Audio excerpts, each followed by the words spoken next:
Salut à tous, c'est Samson, on se retrouve pour une nouvelle vidéo. Aujourd'hui, je vais vous expliquer le fonctionnement de Wayback Machine. C'est un site qui va vous permettre de remonter le temps de l'Internet. C'est un site qui vient de chez Internet Archive. Et tout simplement, je vais vous faire remonter le temps de l'automobile. Je vais même prendre plusieurs marques. Par exemple, on va prendre Peugeot déjà d'entrée, parce que j'adore cette marque. On prendra Renault aussi, hein, parce que je pense à eux quand même. Voilà. On va essayer sur quelques marques, sur quelques époques aussi, parce qu'on va voir les années 2000, on va voir les années 2010. Donc voilà. J'espère que ça va vous plaire. Alors je filme au téléphone exceptionnellement là, parce que ma GoPro elle est en charge, elle est vide. Donc forcément je ne peux pas filmer à la GoPro parce que elle est vide. Deuxièmement, bah, est-ce qu'il y a vraiment besoin de filmer à la GoPro pour filmer une tablette? Parce qu'après je vais me mettre chez moi là. Ouais, je vais mettre sur tablette, je vais vous montrer comment ça marche et je vais tout vous montrer. On se retrouve pour la vidéo. N'hésitez pas à vous abonner et c'est parti! Donc on est sur Wayback Machine. Donc du coup, qu'est-ce qu'il nous demande? Il nous demande d'entrer ça un URL, donc un lien, soit des mots reliés à un site. Donc par exemple, je vais taper Peugeot.fr. Très important le .fr. Pourquoi? Parce que sinon, si vous mettez pas .fr, ça va vous emmener sur le site international et des fois il y a des bugs. Donc voilà. Mettez bien Peugeot.fr. Donc là, après il va vous demander une période. Donc là, on est sur 2025, mais là ça sert un peu à rien d'aller sur 2025. Parce que pas besoin d'aller sur Wayback Machine, tapez Peugeot.fr, vous avez déjà le site de 2025. Donc si on remonte par exemple, on va aller en 2017. On va aller. Donc en 2017, donc après vous allez sélectionner une période, par exemple mars 2017. Faut attendre un peu que ça charge. Ils vont mettre un snapshot comme ça.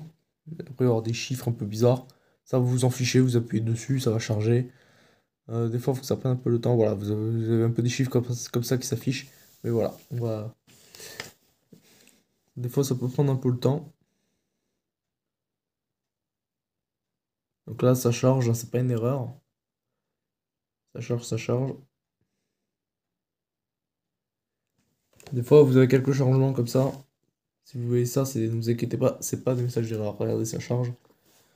Je vais reculer un peu. Parce que je suis sur le support de ma GoPro, je mets le téléphone dessus pour qu'on voit bien. Regardez-moi ça. Peugeot 208. Ça fait bizarre de voir sa voiture de l'année, le 3008-2, quoi.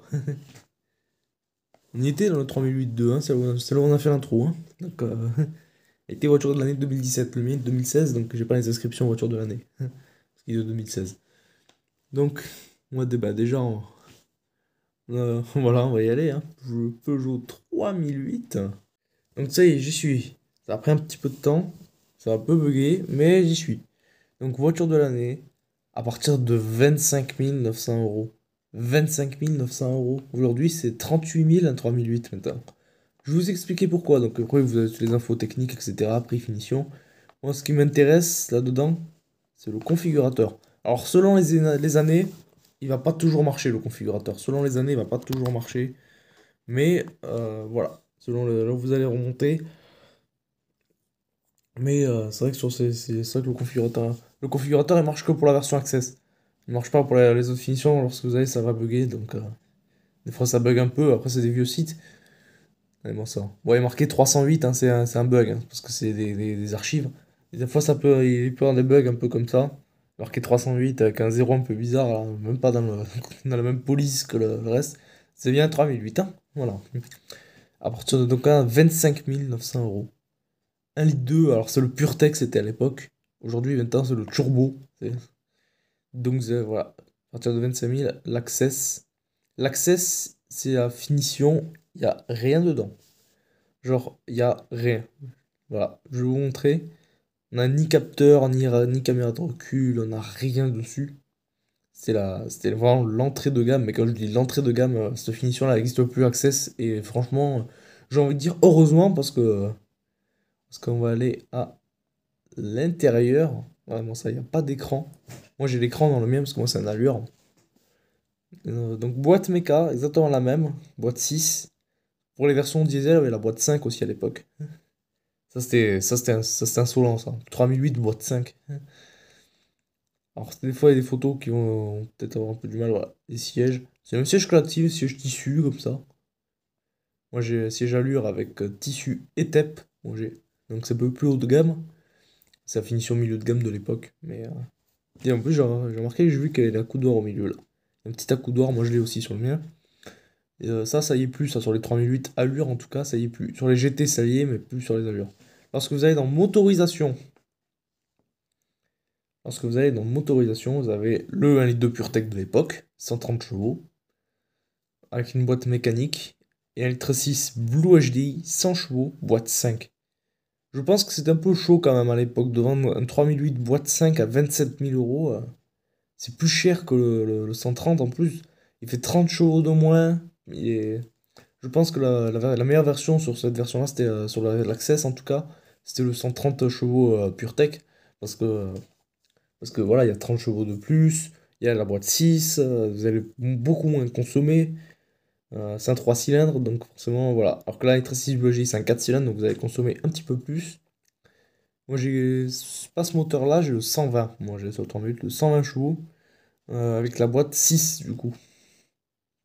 Ce qui permet de pas trop consommer, parce que boîte 5 en plus, sur l'autoroute, ça va être la mort niveau bruit.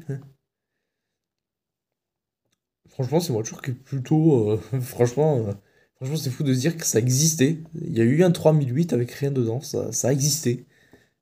Alors, ils l'ont très vite enlevé, parce qu'ils en ont vendu 3 mais. Longtemps, parce que les gens ils prenaient minimum la finition active, hein, minimum, parce que quand vous voyez ce qu'il y avait dans le 3008 Access, vraiment en trait de gamme, c'était pas possible là. J'ai compris, je comprenais les gens quoi. Je comprenais tout à fait les gens.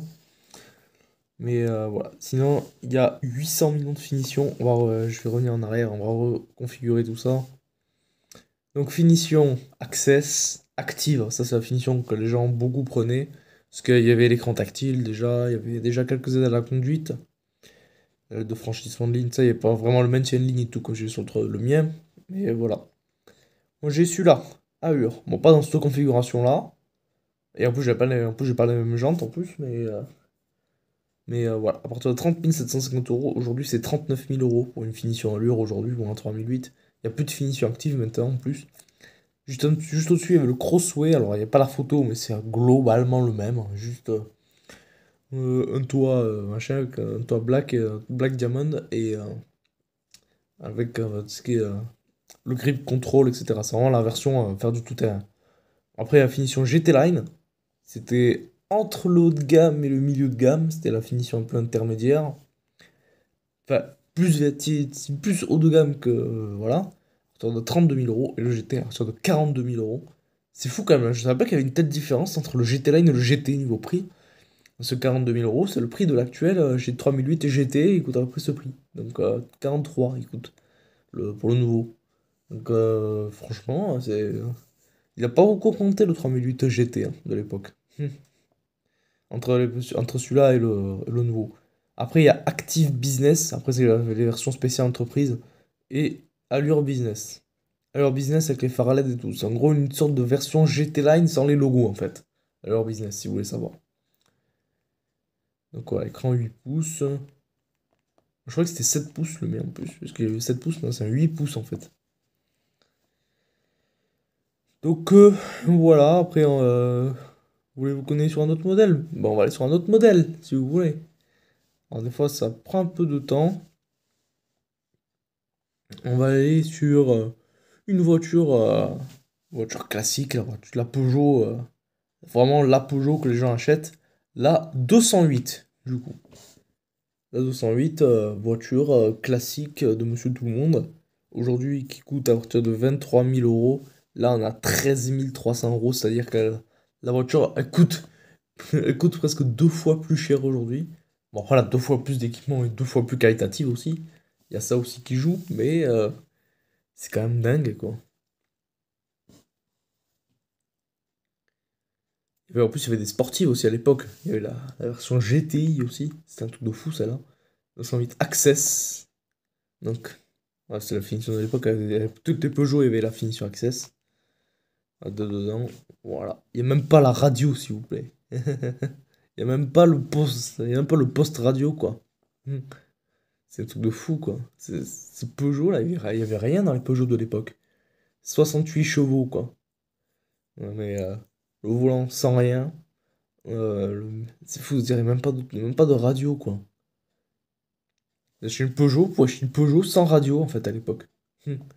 Finition Access. Juste au-dessus, il y a la Like. La Like, elle a toujours pas d'écran non plus. Je sais pas si on va le voir. Je sais pas si ça va marcher, mais les Like, elles ont pas d'écran non plus. Elles ont pas d'écran tactile, mais elles ont un autoradio. Normalement, si. Enfin, elles ont un autoradio, c'est juste que.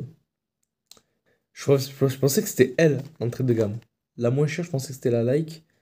Mais en fait, c'était l'Access. 13 300 euros. Ici, 13 900 euros. Après, on a Active, 15 000 euros. On a la Style, 16 800 euros. Après, on a Allure, 18 250 euros. Après, on a la GT-Line, 21 300. C'est pratiquement le prix de l'actuelle entrée de gamme, c'est fou. La Féline à 21 600. Et la Roland Garros à partir de 21 700. Après, Active Business et leur Business. 21 700. Donc ça veut dire que la Roland Garros, ou même la Féline, hein, pour prendre une version un peu plus. Pas une édition limitée, quoi. Une version vraiment qui était déjà existante, la Féline. Après, c'était devenu GT Line sur les versions d'après. Mais voilà, c'était Féline, le haut de gamme avant. Et 21 600 euros. C'est-à-dire que la 208 haut de gamme de l'époque, elle coûte le prix d'une 208 actuelle entrée de gamme. Et les choses ont bien changé quand même entre-temps. Le temps a changé. Je me suis trompé. Déjà garantie 8 ans. Mais ça, c'était que pour la Ion électrique. Et déjà une garantie 8 ans quand même à l'époque. Pour les versions électriques. Batterie assistance véhicule garantie 8 ans. Bon, maintenant c'est garanti 8 ans pour toute la gamme maintenant. Ça a un peu changé. Euh, on sait qu'on peut aller. Bon, après 3008, 5008, 308 aussi. Les sportives, bah évidemment. Comment remonter le temps des Peugeot des années 2010 sans parler des GTI qu'il y avait à l'époque. Je sais pas si ça va marcher. Yes, ça va marcher. Ah, 208 GTI. BPS. By Peugeot Sport. Ça veut dire. Donc 208 GTI, la BPS et la 308 GTI BPS. Ça, c'était des trucs de fou, c'était. C'était des trucs de fou. Il y avait encore dire que maintenant il n'y a plus de GTI, ça. C'est vrai que il reste les PSE, mais PSE, ça reste c'est des super voitures. J'avais filmé la 508 PSE, mais ça coûte une tonne maintenant. Voilà, bon, on va pas les configurer, hein. C'est juste pour vous les montrer. On va changer de période. Donc on va rester sur Peugeot, mais on va aller en 2008. Parce que je suis né en 2008, tout simplement. Ça peut vous faire un petit clin d'œil. Donc on va aller en mai 2008, le 16 mai 2008, un jour avant ma naissance. C'est incroyable. Euh, Faut attendre que ça charge le plomb, c'est toujours ça, et quand faut charger le site.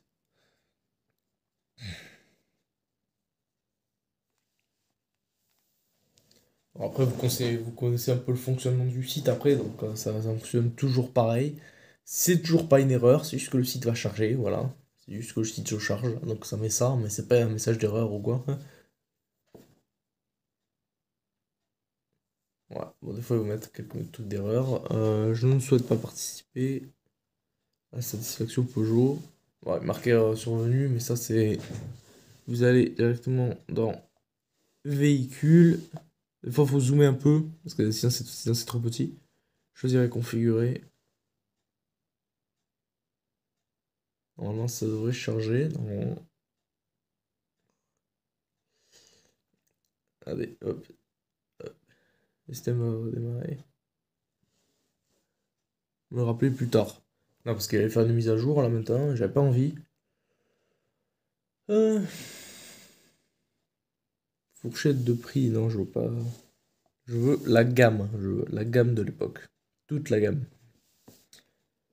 Et là, on voit les prix de l'époque, à quel point ça a augmenté aujourd'hui.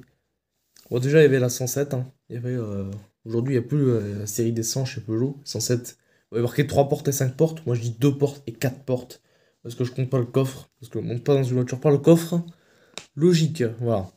Pourquoi tout le monde compte le coffre alors qu'en fait, on monte pas par le coffre, quoi, comme on dans une voiture, pas dans un monospace, sinon, voilà. Euh, donc 107, 3 portes, enfin 2 portes du coup, à partir de 8 900 euros. Dire qu'à l'époque, il y avait des Peugeot à moins de 10 000 euros. Et pareil pour la 4 portes, à partir de 9 250 euros. Le 1007, il était là, gros flop chez Peugeot. C'est un des pires flops chez Peugeot, hein. Je crois que c'est la Peugeot qui a coûté le plus cher à la marque depuis toute l'histoire, hein, je crois. La 206 Plus, il y avait la 206 Plus et la 207. Vous pouvez acheter les deux en même temps, c'était la particularité de ces voitures-là, parce qu'il y avait voilà, la 206 Plus. La 206, elle se vendait tellement bien qu'ils l'ont vendue en même temps que la 207, en version un peu moins chère, voilà. Donc la 206 Plus en deux portes. Alors ils se sont trompés de version, parce que là ils ont mis 206 Plus, mais les 206 Plus, elles ont la même face avant que les 207. Donc voilà, normalement ils ont mis la 206 classique. À partir de 11 600 euros. Euh, 11 600 euros, la 207 à partir de 12 800 euros. 13 300 euros pour la 207 en 4 portes. Donc la 208, elle a pas beaucoup augmenté, hein, la 208, lorsqu'elle arrivait, la 208 de première génération. Il y avait la 207 SW, il y avait la 308 2 portes aussi, que je trouve magnifique. J'aime bien, là, c'est la greenhouse, comme ça s'appelle comme ça, la greenhouse. La forme de la vitre. La 308 2 portes, j'adorais ça. La 407, 22 000 euros. Aujourd'hui, on a la 508, qui est en gros sa remplaçante, et qui coûte à partir de 50 200 euros, en hybride rechargeable uniquement, maintenant. Mais attention, c'était en version thermique, c'était 47 ou 48 000 hein, à l'été, hein.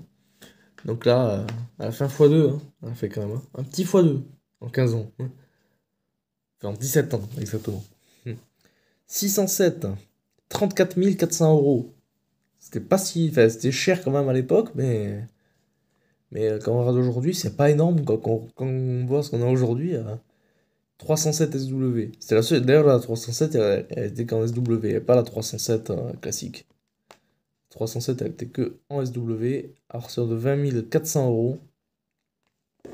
C'était pas si cher, hein. Aujourd'hui, une 308 SW, les dernières 308 SW, c'est plus de 35 000 euros, hein, si vous voulez savoir. Parce qu'elle est à 34 000, je crois, la version de base, donc en allure. Donc c'est chaud quand même, hein. 407 SW, 23 000. 807, 31 000, c'était plutôt cher à l'époque. Et dans la gamme plaisir, on avait la 207cc à 18 000 euros, la 307cc à 25 000 euros, et les 407 et 4007 qui étaient déjà assez chers à l'époque, hein. 35 000 euros et 30 500 euros. Bon, après, la 407 coupée, elle était magnifique. Dites-moi si vous êtes plus 406 ou 407 coupé. Parce que la 407, elle est faite par Peugeot et l'autre par Pininfarina pour la. Voilà. Et du coup, on va changer de période encore. Euh, je sais pas si ça va marcher. 2000, moi j'avais même configuré 1999. Moi, je crois que ça marche plus, mais j'avais configuré des modèles. Si jamais ça marche plus, je vous mettrai des photos. J'avais configuré une 205 génération, elle était encore en production, je peux la configurer quoi. Genre j'ai configuré une 205 dans ma vie quoi. Une 205, une 205 dans le site de 99 en 2025. Ça c'est aberrant comme dirait GMK. Page not found. Non, ça marche plus. Mais c'est dommage, j'avais configuré des Peugeot de l'époque là. La 205 elle était encore en production. Les prix, ils étaient même pas en euros, s'il vous plaît. Ils étaient même pas en euros. Il y avait marqué, ouais, il y avait même pas forcément le prix à partir, hein. Il y a marqué prix entre 50 et 70 000 francs, je crois. C'était même pas encore en euros. On va changer de marque un peu. On n'est pas sur Peugeot, on va aller chez le voisin français, Renault.fr. Renault.fr. Non, pas rr.fr. Faut pas se tromper quand tapant. Donc bon, 99, je dis que ça n'a pas marché, donc on va aller en 2017, à la même époque où il y avait le 3008-2. Donc on va aller en août, du coup. Un peu d'été, hein, quand même. Dans une période où il fait un peu froid, où il fait du 8 degrés chez moi. Un peu d'été, ça peut être pas mal. Donc, ouais, le 24 août 2017. On va faire pas jouer Renault parce que sinon ça va être trop long. Ouais. Renault Capture. Ah, c'est vrai qu'il a changé de tête le Capture, hein. Dans le nouveau, il a changé de tête, hein, comparé à celui-là. Véhicule particulier. On avait la Twingo 3, la Clio 4. La Clio 5 n'était pas sortie, la Clio 5 elle est sortie en 2019. Elle est sortie. Clio Estate. Purée, ça c'est en gros la 207 SW en plus récent chez Renault, hein. Peugeot, ils avaient arrêté, mais voilà. Attention, ça s'en est plus sur deux petits breaks là. On avait le Scénic à l'époque. Le Kadjar, c'est le concurrent du 3008-2, mais alors lui, il a floppé, lui. Parce que le 3008-2, quand il est sorti, il a tout défoncé sur son passage. Exactement comme, bah, comme le nouveau aujourd'hui, hein. Parce que le nouveau, il se vend très bien en ce moment. Donc, voilà, on va aller sur un choix original, le Renault Alaskan. Renault Alaskan qui est un flop aussi. Alors Renault, ils en ont fait des flops, hein, chez Renault. Chez Peugeot, on n'a pas eu beaucoup, mais chez Renault, il y en a eu des flops, hein. Des voitures qui ne se sont pas vendues. Le Renault Alaskan, je sais pas si ça va marcher. Je crois que ça va pas marcher, je crois. C'est dommage parce que je l'avais configuré il y a longtemps, hein. À l'époque en plus. Je faisais même pas de vidéo quand je l'avais configuré. Je le configurais, des fois, je pouvais changer les couleurs et tout. Donc le Renault Alaskan, il va très très peu en France. En même temps, les pick-up, ça se vend pas en France. Qui a besoin d'un pick-up, sérieux, hein? Les pick-up, c'est bien pour l'Amérique du Sud, pour tout ça, mais en France, quoi. C'est pour ça que ça se vend pas, quoi, les pick-up chez nous, même les Ford F-150, non, les F-150, n'importe quoi, les Rangers, parce que F-150 c'est aux States. Les Rangers, ça se vend pas trop chez nous, quoi, ça se vend un peu, mais les derniers, ils se vendent pas, il y a le malus, donc voilà. Je crois que ça marche pas, malheureusement, configuré. Des fois, les configurateurs ne marchent pas, et aïe aïe aïe, ça marche pas. Je crois que chez Renault, ça marche pas, j'avais essayé en 2010 aussi. Je crois que je pourrais juste vous montrer les prix. Je pourrais même pas vous montrer les prix, parce que les prix, il faut aller sur le configurateur, mais le configurateur, il marche pas. Donc, je pourrais pas vous montrer les prix, malheureusement. Donc, on va rester sur Renault, mais voilà. On va aller même en 2010, donc il y a 15 ans. On va aller en février, on va aller le 28 février. Donc, dans pas longtemps. Dans pas longtemps, ça fera 15 ans. Quand on a vu les prix chez Peugeot et que Peugeot et Renault c'était un peu des concurrents à l'époque, aujourd'hui ça l'est toujours. Même si Renault ils ont monté en gamme derrière, parce que Peugeot ils ont monté en gamme en premier, mais donc on va appuyer ici. Mince, je vais appuyer sur la gamme Renault, je vais pas appuyer sur le Koleos. Donc on va aller. Faut zoomer des fois, hein, parce que quand j'ai pas des gros doigts, hein, donc pour dire, hein. Est-ce que ça va marcher? Internet archive. Ah mais ça m'affiche comme ça. Parce qu'on peut pas avoir les voitures. Ah yes, on peut avoir la gamme comme ça. Donc on avait la Twingo 2, on avait la Wind, on avait la Clio 2 Campus, je vous en avais filmé une en plus. Clio 3 Estate, Modus Grand Modus, ça existe encore, ça existait déjà. Le Kangoo et le Bebop. Puis le Bebop, c'est insolent. Ils en ont du 1400, j'en ai filmé un aussi, mais maintenant je filme que les voitures neuves, mais Kangoo Bebop 1400, faut en acheter un parce que c'est rare, hein. Scénic 3. Scénic 3, je le trouve pas terrible. Scénic 3 niveau design, après chacun ses goûts. Le Koleos de l'époque, la Fluence aussi, c'était le Mégane 3 break. La latitude, l'espace et le trafic. Voilà. Après, il y a la gamme utilitaire avec les Renault Master, etc. Donc voilà, c'est juste pour remonter un peu les modèles. Après, si on va à la Clio Campus, malheureusement, ça va pas marcher. Il va avoir marqué configuré, mais le configurateur, il va pas marcher. Donc voilà, ça affiche comme ça, mais malheureusement, voilà, vidéo file on not found. Et lorsqu'on va dans configurer le véhicule, il va me dire que ça marche pas. Parce que j'ai déjà vu avant, je crois. À moins que ça marche, mais Ah, je crois que ça maintenant, il n'y a rien qui marche parce que, regardez, il n'y a pas les photos, il n'y a pas le prix, il n'y a rien qui marche. Donc voilà, c'est un peu le problème. Donc maintenant, on va passer pour la fin de la vidéo. Donc voilà, on est retourné dans le 3008.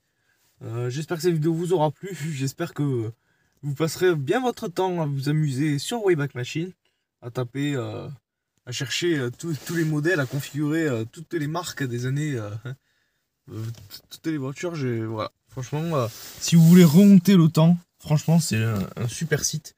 Si vous voulez configurer des voitures qui ne sont même plus produites aujourd'hui, vous pouvez, grâce à Internet Archive et Wayback Machine, parce que Wayback Machine c'est le nom, mais le créateur c'est Internet Archive.